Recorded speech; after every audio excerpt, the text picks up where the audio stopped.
Hello everyone.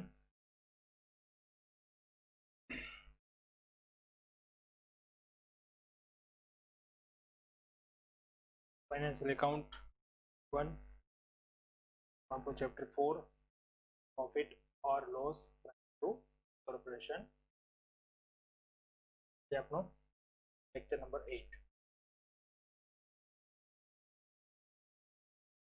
અત્યાર સુધી આપણે આ ચેપ્ટરની અંદર અલગ અલગ પ્રકારની બધી જ કેલ્ક્યુલેશન જોઈ લીધી છે. હવે સેલ રેશિયો, ટાઈમ રેશિયો હોય, interest on purchase price, investment, બરાબર છે. સેલ રેશિયોની અલગ અલગ જેટલી પણ કેલ્ક્યુલેશન હતી એ બધી પણ આપણે જોઈ, રાઈટ. તો હવે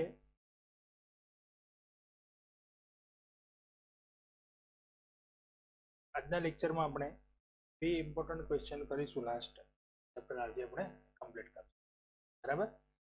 ઇમ્પોર્ટન્ટ ક્વેશ્ચન એટલા માટે કે આના અંદર પણ આપણે અગાઉ જે હતા એના થોડા પોઈન્ટ થાય છે અને અમુક નવી બાબતો છે, બરાબર. અને પછી આપણે આપણું આ ચેપ્ટર આજે કમ્પ્લીટ કરીશું. લગભગ બધા જ ટોપિક્સ આપણે અહીંયા કવર કરી દીધા. ઓકે, તો ક્વેશ્ચન જોઈશું આજે આપણે. ક્વેશ્ચન નંબર છે 20.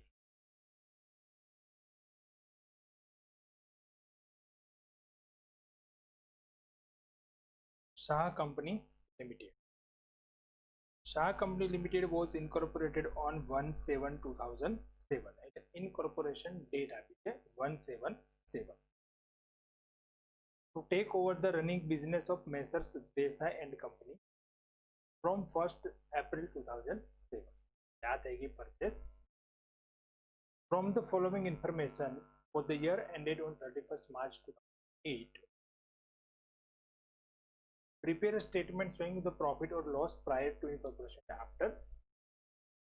31 માર્ચ 2008 એમણે વાર્ષિક હિસાબો પોતાના તૈયાર કર્યા છે. એન્યુઅલ અકાઉન્ટ્સની ડેટ આપી છે 31 માર્ચ અને એમને વિગત પરથી આપણે સ્ટેટમેન્ટ તૈયાર કરી આપવાનું છે profit prior to incorporation and after to incorporation, બરાબર છે. મતલબ પ્રોફિટ ફાઇન્ડ આપણે કરવાનું છે બંને પીરિયડ્સ માટે.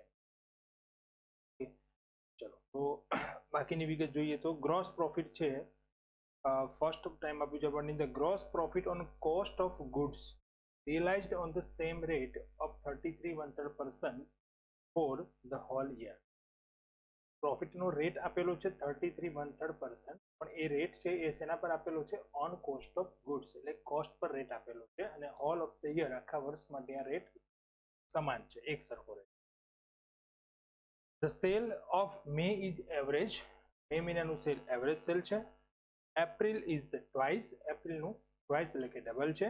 and the sale of January and February thrice, ત્રણ ગણું છે જાન્યુઆરી અને ફેબ્રુઆરીમાં.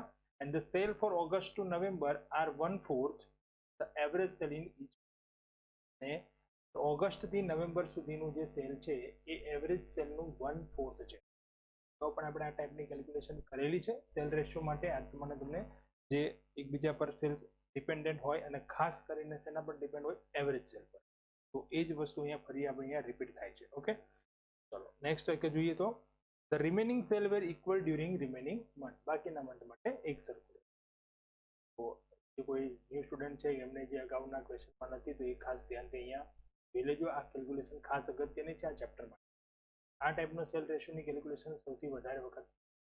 Okay, the following informations were gathered from the profit and loss account during the. બાકી પ્રોફિટ એન્ડ લોસ અકાઉન્ટ આપણને એની વિગતો આપેલી છે. પ્રોફિટ એન્ડ લોસ અકાઉન્ટમાંથી અમુક વિગતો ભેગી કરીને ડિટેલ્સ આપી છે. તો કમિશન ઓન સેલ્સ આપ્યું છે, સોરી ફર્સ્ટ સેલરીઝ આપી છે 58,500. કમિશન ઓન સેલ છે 1.5%. Depreciation, interest on investment, bad debts return, જો એક નવી વિગત આવી bad debts return, director fees annual છે અહીંયા, શેર ટ્રાન્સફર ફીસ છે, advertisement expense, bad debts, rent on building carriage outward, interest on purchase price, insurance and discount on sale. તો income પણ છે આમાં, એક્સપેન્સીસ પણ છે જે આપણે નક્કી કરીએ, બરાબર છે, કઈ રીતે એની આપણે વેચણી કરીશું પ્રી પીરિયડમાં અને પોસ્ટ પીરિયડ. એડિશનલ ઇન્ફોર્મેશન છે તો બેડ ડેપ્સમાં ઇન્ક્લુડ છે 1980 is related to sell after 31 October 2007. એક બેડ ડેપ્સની વિગત ક્લિયર આપી દીધી છે કે બેડ ડેપ્સની અંદર જે રકમ છે 1980 એટલે કે 1980 એ એવી રકમ છે કે જે આપણે સેલ કર્યું હતું આફ્ટર 31 ઓક્ટોબર 2007. તો એ જે પીરિયડમાં આવતી હશે એ પીરિયડમાં ટોટલ લઈશું એને આપણે વેચીશું નહીં, અને જો પ્રી કે પોસ્ટમાં આવતું હશે તો એ પ્રમાણે આપણે ગણતરી કરીશું. બરાબર. ઇન્વેસ્ટમેન્ટ છે as on 31 March 8 include 7% debenture of 40,000 of Nipa Company Limited purchased from Messrs Desai and Company, and the rest of the investment were purchased by Shah Company Limited on 1/11/2006. તો ઇન્વેસ્ટમેન્ટનું આપણને ઇન્ટરેસ્ટ મળે છે, જે ઇન્વેસ્ટમેન્ટનું interest મળે છે તો એ કઈ રીતે આપણે વેચીએ છીએ અત્યાર સુધી કોઈ વિગત ના આપીએ તો ટાઈમ રેશિયો. કદાચ આપણને ઇન્વેસ્ટમેન્ટ ક્યારે સેલ કરીએ એની વિગત આપી હોય તો એનો આપણે રેશિયો અલગથી ફાઇન્ડ કરીએ, પણ અહીંયા વધારાની વિગત એ આપી છે કે જે ઇન્વેસ્ટમેન્ટ હતા ઇન્વેસ્ટમેન્ટની અંદર કયા કયા ઇન્વેસ્ટમેન્ટ હતા અને કયું ઇન્વેસ્ટમેન્ટ કોણે ખરીદ્યું, મતલબ કંપની અને ફર્મે, એ પણ વિગત આપી છે. બરાબર છે. તો જો એવું કહ્યું છે કે 31/3/2008 આપણી પાસે જે ઇન્વેસ્ટમેન્ટ હતા એમાં 7% ડિબેન્ચર હતા 40,000 નીપા કંપની લિમિટેડના, જે પરચેસ્ડ કર્યા હતા from Messrs Desai and company. એટલે કે કંપનીએ દેસાઈ એન્ડ કંપની જે વેચનાર કંપની છે ને એમણે ખરીદેલા હતા. બરાબર. એટલે કે પહેલેથી જ આપણી પાસે હતા. and the rest of the investment purchased by Shah company limited. બાકીના જે ઇન્વેસ્ટમેન્ટ હતા એ શાહ કંપનીએ પરચેસ કર્યા હતા 1/11/2007. તો ઇન્વેસ્ટમેન્ટનું બાયફર્કેશન આપણે અહીંથી કરી શકાશે કે કઈ રીતે આપણે એનું ઇન્ટરેસ્ટ વેચીશું. ઓકે. આ એક નવો પોઈન્ટ છે અહીંયા. Purchase consideration paid on 31/10/2007. Bad debts return, એ પણ અહીંયા નવો પોઈન્ટ હતો. બેડ ડેપ્સ રિટર્ન ઇન્કમ છે. બેડ ડેપ્સ રિટર્નમાં એવું કહ્યું છે pertaining bad debts return was pertaining the bad debts written off in the last year. ગયા વર્ષની જે બેડ ડેપ્સ રિટર્ન ઓફ કરી હતી એ રિટર્ન મળી છે. Okay. Shah company limited had purchased a building of 4,50,000 on 30/9/2007 and depreciated by 2. Shah કંપનીએ building purchase કર્યું છે 4,50,000નું 30/9 અને એના પર ડેપ્રિસિએશન ગણવામાં આવે છે 2.5%. ઓકે. તો પેલા જરૂરી જે કેલ્ક્યુલેશન છે એ કરી લઈએ. સૌથી પહેલા ટાઈમ રેશિયો ગણી લઈએ. તો time ratio purchase date, incorporation date and final account date. 1/4 purchase, 1/7 incorporation, 31 March 2008. ધ્યાન આપજો, ખાસ લખવામાં ભૂલ છે, 31 માર્ચ 2008 આવશે. 3 મંથ આવશે બિફોર, 9 મંથ આવશે આફ્ટર, એટલે 3:9 મતલબ 1:. બરાબર છે. આ ડેટ અહીંયા તમારે કરવાની છે, હું તમને પીડીએફમાં કરી આપીશ. બરાબર. અહીંયા સમજવાનું છે 31 માર્ચ બીજા. સેલ રેશિયો, તો સેલ રેશિયો માટે એવરેજ સેલ સાથે કમ્પેર કર્યું છે. તો પહેલા આપણે એવરેજ સેલ ફાઇન્ડ કરવું પડશે. આપણે ધરી લઈએ સપોઝ ટોટલ સેલ કેટલું છે 12. જો ટોટલ સેલ 12 છે તો એવરેજ સેલ થઈ જશે 1. અને મંથ વાઇઝ આપણે ગણીએ હવે તો જે મંથનું આપેલું હતું એ મંથ પ્રમાણે જોઈએ તો જો આપણને જે સૂચના આપી હતી રકમમાં એ જોઈએ તો ચેક કરી. અહીંયા જો મે મહિનામાં આપ્યું હતું એવરેજ, એપ્રિલમાં હતું ટ્વાઇસ, જાન્યુઆરી અને ફેબ્રુઆરીમાં હતું થ્રાઇસ. તો પેલા આ મંથનું આપણે સેલ લખી દઈએ. બરાબર.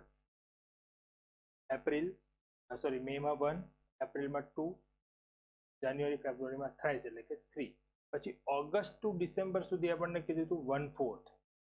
ઓગસ્ટમાં 1/4, સપ્ટેમ્બરમાં 1/4, ઓક્ટોબરમાં 1/4, નવેમ્બરમાં 1/4.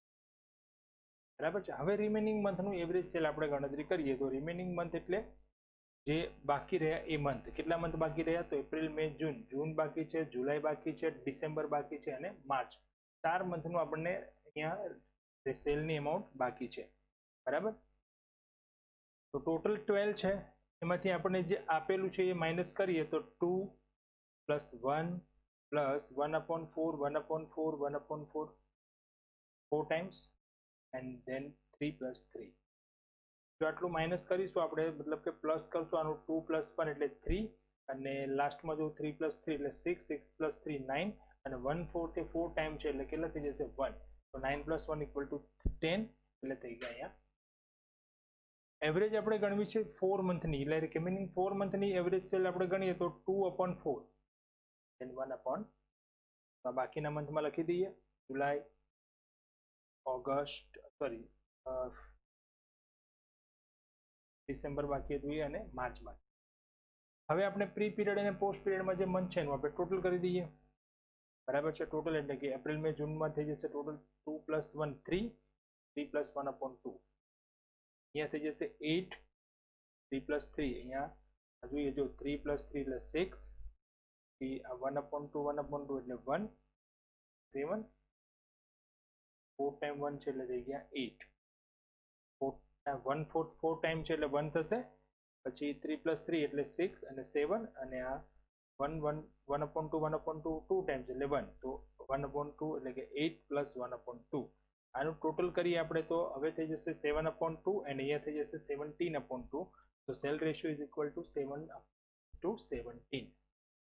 બરાબર. જે તમને એવરેજ આપેલી છે એવરેજ આપણે શું કરવાની છે, ફાઇન્ડ કરવાની છે. પહેલા તો યરલી સેલ ટોટલ ધારી લઈએ 12 એટલે એવરેજ મળી જાય 1. જે મંથનું આપણને આપેલું છે એ પહેલા લખી લઈએ, બાકીના મંથની આપણે એવરેજ ગણી લઈએ અને એ પછી જે બાકી મંથ લખી દઈએ. પછી પ્રી પીરિયડમાં જે આવતું એનું ટોટલ કરો, પોસ્ટ પીરિયડ સેલ રેશિયો. બરાબર. ચલો નેક્સ્ટ જોઈએ interest on investment. Interest on investment, ઇન્વેસ્ટમેન્ટનું આપણને હવે આના માટે આપણને સૂચના આપી હતી કંપની ડિટેલ્સમાં. તો ઇન્ટરેસ્ટ ઓન ઇન્વેસ્ટમેન્ટ ટોટલ કેટલું છે 3600, જે આપણને રકમમાં આપેલ હતું. જો એક વખત ઇન્વેસ્ટમેન્ટનો પોઈન્ટ આપણે રકમમાં ફરી જોઈ લઈએ. જો ઇન્ટરેસ્ટ ઓન ઇન્વેસ્ટમેન્ટ અહીંયા સેકન્ડ પોઈન્ટ હતો, બરાબર ને. અહીંયા આપણે જોઈએ તો ઇન્ટરેસ્ટ ઓન ઇન્વેસ્ટમેન્ટ કેટલું આપ્યું છે 3600. હવે ઇન્વેસ્ટમેન્ટમાં જે વિગત આપી હતી એ વિગત પ્રમાણે આપણે કેલ્ક્યુલેશન કરીએ તો ટોટલ ઇન્ટરેસ્ટ છે 3600. હવે એમાંથી આપણને એક ઇન્વેસ્ટમેન્ટની સૂચના આપી છે કે 7%ના ડિબેન્ચર છે 40000 રૂપિયાના, જે કંપની પાસેથી પહેલેથી હતા. જે વેચનાર છે એમની પાસે શાહ દેસાઈ એન્ડ કંપની જે હતું એની પાસે, સોરી દેસાઈ એન્ડ કંપની જે છે જૂની કંપની જેને બિઝનેસ વેચ્યો છે એની પાસે પહેલેથી ઓલરેડી હતા.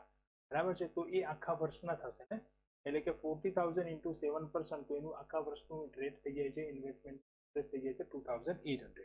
અને બાકીની સૂચના એવી આપી હતી કે બાકીના જે ઇન્વેસ્ટમેન્ટ છે એ તો કોણે ખરીદ્યા છે, કંપનીએ આફ્ટર ઇન્કોર્પોરેશન ખરીદ્યા છે. તો બાકીના કેટલા થઈ ગયા 800, 1008 માઇનસ કરી આપણે 3000 તો 800. બરાબર છે. તો હવે અહીંયા આપણે વેચણી કઈ રીતે કરશું, તો જે 2800 છે એ વેચાશે ટાઈમ રેશિયોમાં અને 800 છે એ સીધા લખી દઈશું આપણે પોસ્ટ. એ રોકાણો કંપનીએ ખરીદ્યા છે તો એનું ઇન્ટરેસ્ટ કંપની, બરાબર. 2800 ને ડિવાઈડ કરી દઈશું પ્રી એન્ડ પોસ્ટ પીરિયડમાં ટાઈમ રેશિયો પ્રમાણે 1700 ડાયરેક્ટ હવે આપણે સ્ટેટ લખવાનું, બરાબર છે. Then interest on purchase price, next point હતો ઇન્ટરેસ્ટ ઓન પરચેસ પ્રાઇસ. એને આપણને ડેટ આપેલી હતી કે કઈ તારીખે આપણે એનું પેમેન્ટ કર્યું છે, બરાબર. અહીંયા પણ એક છે ફાઇનલ અકાઉન્ટ ડેટ ની શું આવશે, payment date, purchase date, incorporation date and payment date. 1/4 purchase, 1/7 incorporation and 31/10 એ હતી એની પેમેન્ટ ડેટ, બરાબર છે. તો 3 મંથ અને 4 મંથ, 3:4 થઈ જશે પરચેસ પ્રાઇસનું ઇન્ટરેસ્ટ માટેનું. ડેપ્રિસિએશન, ડેપ્રિસિએશનનો પોઈન્ટ શું હતો એક વખત ચેક કરીએ ફરીવાર. આપણે જે એડિશનલ ઇન્ફોર્મેશન જેટલી છે બધાની આપણને કેલ્ક્યુલેશન કરવી જરૂરી છે, બરાબર. જોઈએ તો પરચેસ પ્રાઇસનું ઇન્ટરેસ્ટ આવી ગયું, બેડ ડેપ્ટ રિટર્ન માટે તો જે હતું એ સીધું આપણે લખી દઈશું. ઓકે. લાસ્ટ પોઈન્ટ હતો ડેપ્રિસિએશન માટેનો કે 4,50,000 ની એક બિલ્ડિંગ છે જે 30 કંપનીએ ખરીદી લીધી છે અને એનું ડેપ્રિસિએશન છે 2.5%. ઉપર પણ આપણને જો ડેપ્રિસિએશન આપેલું હતું, ટોટલ ડેપ્રિસિએશન કેટલું છે ટોટલ 18,945. હવે આપણે કેલ્ક્યુલેશન કઈ રીતે કરીશું, તો પહેલા તો ડેપ્રિસિએશન જે આપણને મિલકત આપી છે, જે જ્યારે ખરીદી છે એની તારીખ આપી છે, તો એ પ્રમાણે ગણીશું ને.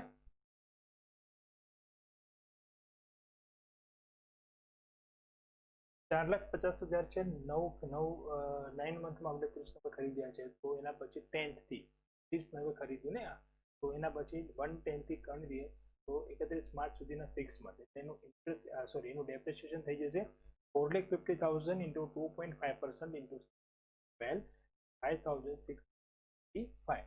જે ટોટલ ડેપ્રિસિએશન ક્યાં લગાશે? પોસ્ટ પીરિયડમાં, કારણ કે એ કંપનીએ ખરીદ્યા છે 30/9 અને ઇન્કોર્પોરેશન ડેટ હતી 1/7. ઇન્કોર્પોરેશન પછી કંપનીએ કોઈ પણ ખર્ચ કર્યો હોય કે કંપનીએ કોઈ પણ મિલકત લીધી હોય તો એનો ઘસારો કે એનો કોઈ પણ પ્રકારનો ખર્ચ એ પોસ્ટ પીરિયડ, બરાબર. તો આ પોસ્ટમાં જશે ડેપ્રિસિએશન. હવે બાકી જે ડેપ્રિસિએશન રહ્યો છે એ ડેપ્રિસિએશનને શું કરીશું? ટાઈમ રેશિયોમાં ડિવાઈડ. તો એ સીધું સ્ટેટમેન્ટ બનાવતી વખતે આપણે કરી દઈશું, બરાબર છે. હવે બિલ્ડિંગનું રેન્ટ, તો રેન્ટ માટે પણ સૂચના હતી કે પરચેસ ડેટ હતી આપણી 1/4, ઇન્કોર્પોરેશન ડેટ હતી 1/7 અને 31/9 આ જે ડેટ આપી છે એ તારીખે કંપનીએ શું કર્યું છે? આ બિલ્ડિંગ પરચેસ કરેલી. લાસ્ટમાં જે સૂચના આપી હતી ને કે Shah limited had purchase building on 4,50,000, આ તારીખે એના પર એમને બિલ્ડિંગ પરચેસ કરી લીધું. તો અહીંયા જે રેન્ટ આપ્યું તો આપણને રેન્ટ ઓન બિલ્ડિંગ, હવે એ રેન્ટ ઓન બિલ્ડિંગ હવેથી ચૂકવવાનું થશે નહીં, ક્યારે? 30/9 પછી. તો રેન્ટ માટેનો આપણો જે ટાઈમ રેશિયો હતો એ ક્યાં સુધીનો ગણાશે? 30/9 સુધીનો જ ગણાશે. 30/9 પછી રેન્ટ ચૂકવવાનું રહેશે નહીં, બરાબર. તો 3 મંથ પહેલા આવશે પ્રી પીરિયડમાં અને 3 મંથ આવશે પોસ્ટ પીરિયડ. 1, 4, 5, 6 અને 7, 8, 9 એ પ્રમાણે. તો રેન્ટ માટે રેશિયો થઈ જશે 1:1. ઓકે, અહીંયા પણ ફાઇનલ અકાઉન્ટ ડેટ લખી છે પણ આપણે શું લખવાનું છે? Building purchase date. હવે ગ્રોસ પ્રોફિટ. જે ગ્રોસ પ્રોફિટ માટે આપણને રેટ આપેલો હતો 33 1/3% ઓન કોસ્ટ, બરાબર ને. કોસ્ટ પર આપણને રેટ આપેલો હતો. આપણી પાસે કોસ્ટ પ્રાઇસ તો હોય નહીં, સેલ પ્રાઇસ હોય. સેલ્સ પણ અહીંયા ક્યાંય આપેલું નથી રકમમાં, પણ સેલ કમિશન આપ્યું છે. તો સેલ કમિશન આપ્યું છે તો એના પરથી આપણે સેલ ફાઇન્ડ કરી શકીએ, બરાબર. કમિશન ઓન સેલ હતું 11,232 અને રેટ હતો એનો 1/2 એટલે કે 1.5%, બરાબર. તો 1.5% હોય કમિશન તો સેલ 1.5 રૂપીસ થાય, ત્યારે સેલ કેટલું હોય? 100. તો 11,232 એ કેટલા આવશે? 7,48,000. પર્સન્ટેજ કોઈ બી હોય આપણે એને 100 સાથે કમ્પેર કરીએ તો આપણે એની વેલ્યુ ફાઇન્ડ કરી શકીએ આસાન, બરાબર. તો આ પ્રમાણે સેલ મળી ગયું 7,48,800. હવે ગણીએ આપણે પ્રોફિટ. તો ગ્રોસ પ્રોફિટ છે એનો રેટ આપણને આપેલો હતો. ગ્રોસ પ્રોફિટ રેટ છે 33 1/3% ઓન કોસ્ટ. કોસ્ટ પ્રાઇસ તો આપણી પાસે છે ને, આપણી પાસે છે કઈ? Sale price. તો આને આપણે સેલ પર કન્વર્ટ કરવું હોય તો ગ્રોસ પ્રોફિટ ઓન સેલ છે, સોરી આપણે ફાઇન્ડ કરવું છે અને કોસ્ટ પર આપેલ છે. તો આપણે એઝ્યુમ કરીએ કે સપોઝ માની લો કે કોસ્ટ કેટલી છે? 3. શું કામ હું અહીંયા લઉં છું? કારણ કે પર્સન્ટેજ કેવા છે? 33 1/3%. તો 20% કે 25% તો અહીંયા આપણે લે 1/3 છે એટલે આપણે 3 લઈશું. 3 છે એટલે એના પર્સન્ટેજ જ્યારે આપણે 33 1/3% કરશું એટલે આન્સર મળશે 1. તો આમાં પ્રોફિટ આપણે મળશે 1 રૂપીસ. એડ કરીએ તો સેલ કેટલું થઈ જશે? 4, બરાબર. હવે આપણે એવું કહી શકીએ કે સેલ 4 રૂપીસ હોય તો પ્રોફિટ કેટલો છે? 1. બીજું એવું પણ કહી શકીએ કે કોસ્ટ 3 છે ત્યારે પ્રોફિટ કેટલો થાય છે?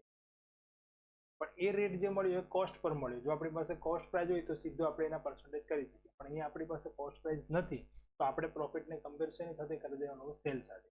માનો કે સેલ 4 રૂપીસ હોય અને પ્રોફિટ કેટલો છે? 1, 100. તો એ કેટલા થશે? તો આપણને એનો પર્સન્ટેજ, બરાબર, કે 25%. તો ગ્રોસ પ્રોફિટ મળશે અહીંયા આપણને 7,48,800 ઇન્ટુ 25%.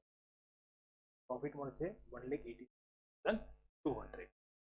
ઓકે, તો બધી જ કેલ્ક્યુલેશન આપણે કરી દીધી. અહીંયા જેટલી પણ આપણને અત્યારે ઇન્ફોર્મેશન આપી હતી, ઇમ્પોર્ટન્ટ પોઈન્ટ્સ અહીંયા હતા. ડેપ્રિસિએશનનો પોઈન્ટ ખાસ અગત્યનો હતો, ઇન્વેસ્ટમેન્ટ માટેનો ખાસ અગત્યનો હતો, બરાબર છે. અને રેન્ટ ઓન બિલ્ડિંગ એ પણ અહીંયા ખાસ એક. ઓકે, ચલો તો સ્ટેટમેન્ટ તૈયાર કરી શકીએ હવે. Statement showing apportionment of profit between pre and post. Start ક્યાંથી કરશું? ફર્સ્ટ ગ્રોસ પ્રોફિટથી. ગ્રોસ પ્રોફિટ જે છે એને આપણે 7:17 એટલે 7:17 પ્રમાણમાં વેચીશું સેલ રેશિયોમાં. ઇન્કમમાં શું હતું? અહીંયા તો ઇન્ટરેસ્ટ ઓન ઇન્વેસ્ટમેન્ટ એક જ ઇન્કમ હતી અને એ ઇન્કમ માટે પણ આપણે ગણતરી કરેલી છે. ઇન્વેસ્ટમેન્ટના ઇન્ટરેસ્ટ માટે ગણતરી એકવાર ચેક કરી લઈએ. શું કરી દઈએ આપણે? એટલે ખાસ રિપીટ થઈ જાય એકવાર. ચલો અહીંયા જુઓ, 800 રૂપીસ આપણે ક્યાં લખવાના હતા? પોસ્ટ પીરિયડમાં.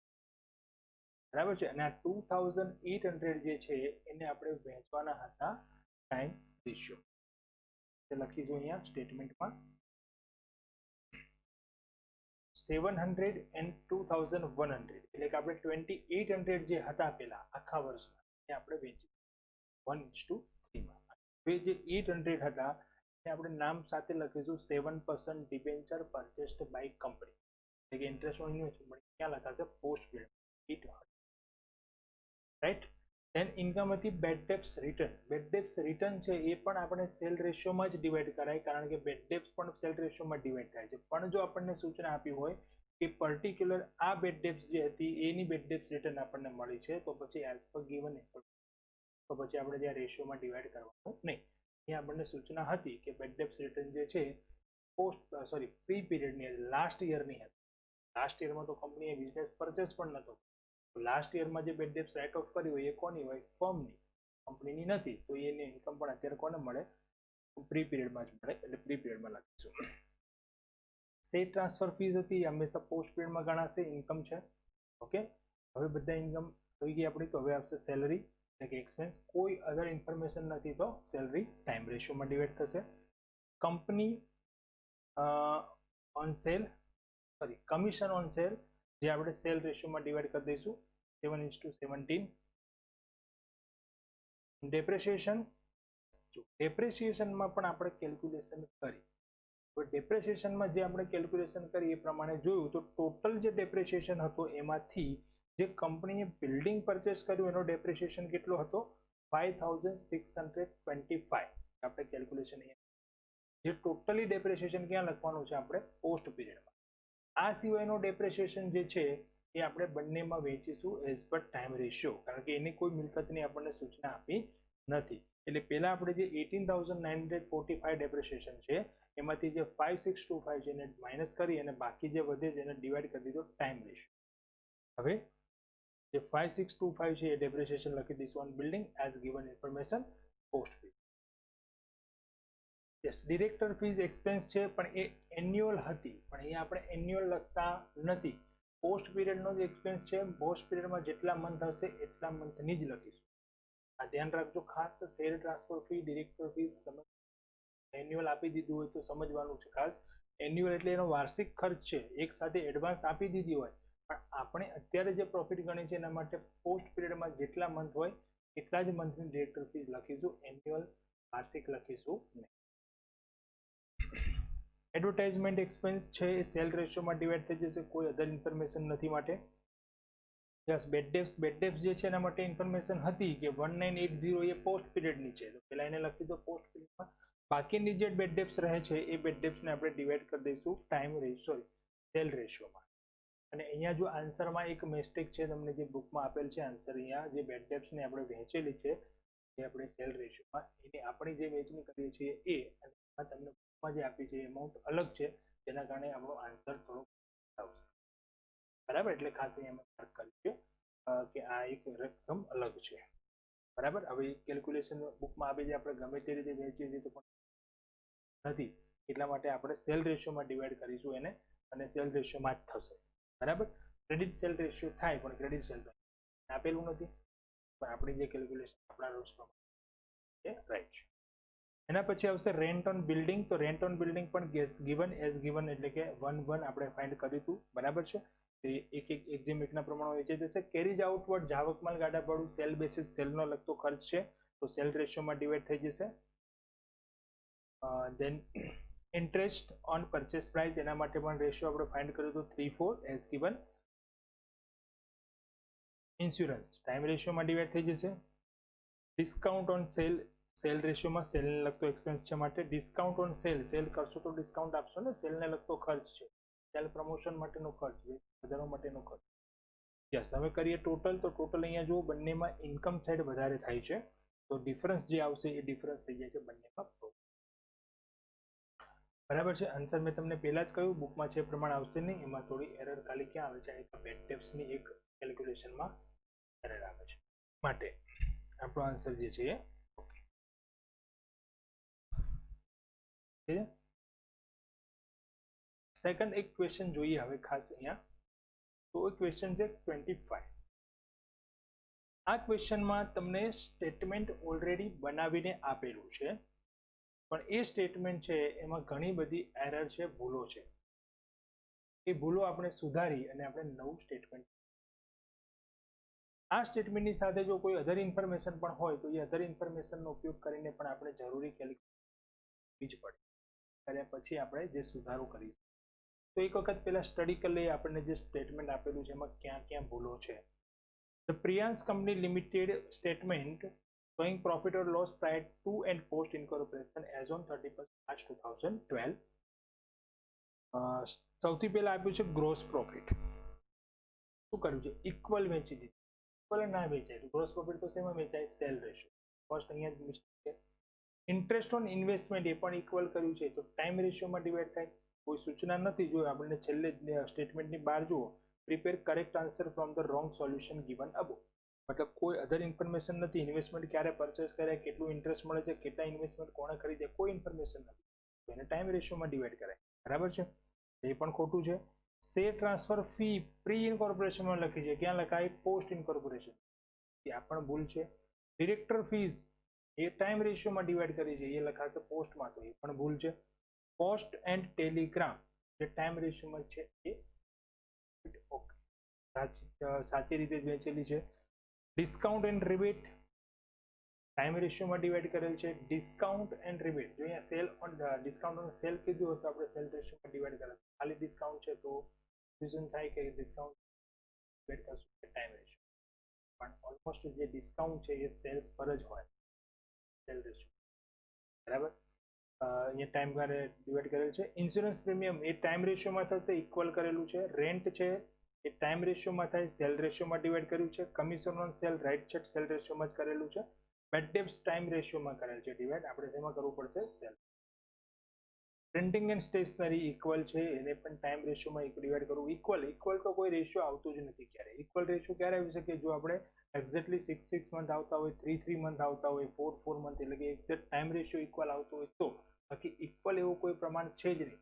આ કોઈ પાર્ટનરશિપ ફર્મ નથી કે જેનું પ્રમાણ નથી આપ્યું તો આપણે સરખા ભાગે વેચી દઈએ. એટલે ઇક્વલ રેશિયો ક્યારેય કોઈ આવતો નથી. હા, કોઈ સમય એ પ્રમાણ આપેલો હોય કે બંને પ્રકારનું સેલ સરખું હોય તો કેલ્ક્યુલેશન કરીને ઇક્વલ રેશિયો આવી શકે, પણ એવો કોઈ પર્ટિક્યુલર નિયમ નથી કે જેના માટે કોઈ સૂચના નથી તો આપણે એને ઇક્વલ વેચીએ. બરાબર? એટલે ઇક્વલ વાળું જેટલું છે તો બધું રોંગ છે. કેરીજ આઉટવર્ડ ટાઈમ રેશિયોમાં છે, પણ શેમાં થશે? સેલ રેશિયોમાં. એ પણ કરેક્શન કરવું પડશે. સેલ્સમેન સેલરી, હવે અહીંયા જો પ્રોબ્લેમ છે, સેલ્સમેન સેલરી છે એટલે ટાઈમ રેશિયોમાં ડિવાઈડ થાય. સેલ્સમેન કમિશન હોય તો sale ratio. Salary time basis હોય ને તો એ ટાઈમ રેશિયોમાં. ઇન્ટરેસ્ટ ઓન ડિબેન્ચર ટાઈમ રેશિયોમાં ઓકે. નેટ પ્રોફિટ, જો પ્રોફિટ છે, પ્રોફિટમાં બંનેનો પ્રોફિટ અલગ અલગ આવી શકે, ટોટલ છે તો સરખું જ રહેશે. મેચ કરવું હોય તો કરી શકીએ કે અહીંયા 1,15,500 છે અને પોસ્ટમાં 69,500 છે, તો બંનેનું ટોટલ જે થાય આપણે જે સુધારો કરીને બનાવીશું એ બંનેનો પ્રોફિટનું ટોટલ પણ આના જેટલું જ થશે. ટોટલ તો એટલું જ થશે કારણ કે ખાલી બંને ભાગમાં પ્રોફિટની એમાઉન્ટ અલગ અલગ આવે છે. બરાબર છે? ચલો ઝડપથી સ્ટેટમેન્ટ તૈયાર કરી દઈએ. Statement showing approximate of profit between pre and post incorporation. Just આપણે અહીંયા ખાલી સુધારા કરવાના છે જે ભૂલો છે ત્યાં. સૌથી પહેલા ગ્રોસ પ્રોફિટ રેશિયો તો આપણે કેટલા જોઈએ? 2 જોઈએ, ટાઈમ રેશિયો અને સેલ રેશિયો, જે આપણને આપેલા છે. બરાબર છે? અહીંયા હું ટોટલ પણ લખું છું, સ્ટેટમેન્ટ થોડું ચેન્જ કર્યું, એક કોલમ વધારે કર્યું ટોટલ. કેમ? તો જે ખર્ચ છે એ ખર્ચ આપણને અલગ અલગ આપેલા છે. હું રકમ પર આપણે ફરી જઈએ. જો ક્વેશ્ચન જે આપણને આપેલો છે, ક્વેશ્ચનમાં કેવું છે, અહીંયા આપણને જે ખર્ચ છે વેચીને ઓલરેડી આપેલો છે. જેમ કે ગ્રોસ પ્રોફિટ તો 150 તો ટોટલ કેટલું થયું? 3 લાખ.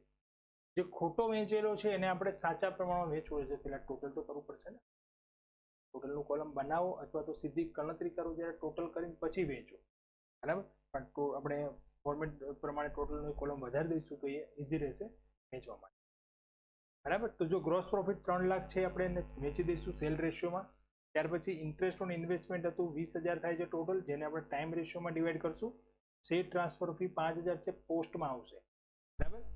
ડિરેક્ટર ફીઝ 8,000 છે પણ પોસ્ટમાં આવશે, પણ એક્સપેન્સમાં આવશે, ઇન્કમ નથી. શેર ટ્રાન્સફર ફી ઇન્કમ છે. પોસ્ટ એન્ડ ટેલિગ્રામ ટોટલ 6,000 થઈ જશે અને ટાઈમ રેશિયોમાં ડિવાઈડ કરી દઈશું. ડિસ્કાઉન્ટ એન્ડ રિબેટ 2000 છે ટોટલ, અને સેલ રેશિયોમાં ડિવાઈડ કરશું એટલે 750 ઇન્સ્યોરન્સ પ્રીમિયમ એ પણ ટાઈમ રેશિયોમાં ડિવાઈડ કરશું. રેન્ટ ટાઈમ રેશિયોમાં, કમિશન ઓન સેલ રેશિયોમાં, bad debts sale ratio, printing and stationery time ratio. Ratios બે જ છે અહીંયા, ટાઈમ રેશિયો અને સેલ રેશિયો. કોઈ ખર્ચ એવા છે પ્રીમાં આવે છે, કોઈ ખર્ચ એવા છે પોસ્ટમાં આવે છે. બસ એ જ આપણે બેઝિક નિયમ પ્રમાણે જ ખાલી સ્ટેટમેન્ટ થાય, બરાબર છે. બાકી કોઈ અલગ કેલ્ક્યુલેશન છે. Carriage outward sale ratio, salesman salary time ratio, interest on debenture પોસ્ટમાં આવશે. દેન પ્રોફિટ આવે છે બંનેમાં 86,253 પોસ્ટ પ્રીમાં આવે છે અને પોસ્ટમાં આવે છે 98,000. આ આપણે કરેક્ટ કરીને ફોર્મેટ આપણું તૈયાર કરીએ, બરાબર છે. જ્યાં જ્યાં ભૂલો હતી એ ભૂલો સુધારી. તો આ સાથે આપણું ચેપ્ટર અહીંયા કમ્પ્લીટ કરીએ છીએ, અને ઓલમોસ્ટ આપણે બધા જ પ્રકારના પોઈન્ટ્સ અહીંયા કવર કરેલા છે, અને બધા ટાઈપની કેલ્ક્યુલેશન પણ આપણે ધ્યાનથી જોયેલી છે. ઓકે, હવે આ ચેપ્ટરમાંથી જે તમને હું હોમવર્કમાં આપું છું ક્વેશ્ચન પ્રેક્ટિસ માટે તમારે કરવાના છે, એ સિવાયના પણ તમે કરી શકો. પણ ક્યાંય કોઈ ક્વેરી હોય કે કોઈ ન સમજ પડી હોય તમે પૂછી શકો, બરાબર. આ હોમવર્કમાં તમારે આ ચેપ્ટરમાંથી 21, 22, 23, 24 અને 28 આ ક્વેશ્ચન, બરાબર. સિવાયના ક્વેશ્ચન પણ પ્રેક્ટિસ માટે તમારે કરો તો કરી શકો છો. પણ જવાબમાં મેં તમને કહ્યું પ્રમાણે આપણે અત્યાર સુધી ક્વેશ્ચન કર્યા એમાં અમુક જ ક્વેશ્ચન આન્સર આપણને થાય છે. આપણે આપણી મેથડ ફોલો છે. આ એક એવી મેથડ છે પ્રી એન્ડ પોસ્ટ પ્રોફિટની વેચણી માટેની એવી છે કે જ્યાં અલગ અલગ ઓથર્સના અલગ અલગ વ્યૂ છે, માટે થોડા ઘણા ડિફરન્સીસ આવે છે, બરાબર. કોઈ આ સમજતું હોય, કોઈ આ સમજતું હોય, અને પર્ટિક્યુલર કોઈ કંપનીના એક દ્વારા કે કોઈના દ્વારા આવો કોઈ પર્ટિક્યુલર નિયમ નથી કે આ જ ફોલો કરો. એના માટે આ થોડાક પ્રોબ્લેમ્સ છે. તો કોઈ લેખકો એવું સમજતા હોય કે આપણે આ રેશિયોમાં ડિવાઈડ કરશું, એ રેશિયોમાં ડિવાઈડ કરતા હોય, આ પ્રમાણે નહીં આવતું હોય. આપણે જે મેથડ કરી એ મેથડ, બરાબર છે. અલગ અલગ વ્યૂમાં આપણે જવાનું કમ્પ્લીટ. તો હવે નેક્સ્ટ લેક્ચરમાં આપણે નવું ચેપ્ટર સ્ટાર્ટ કરીશું,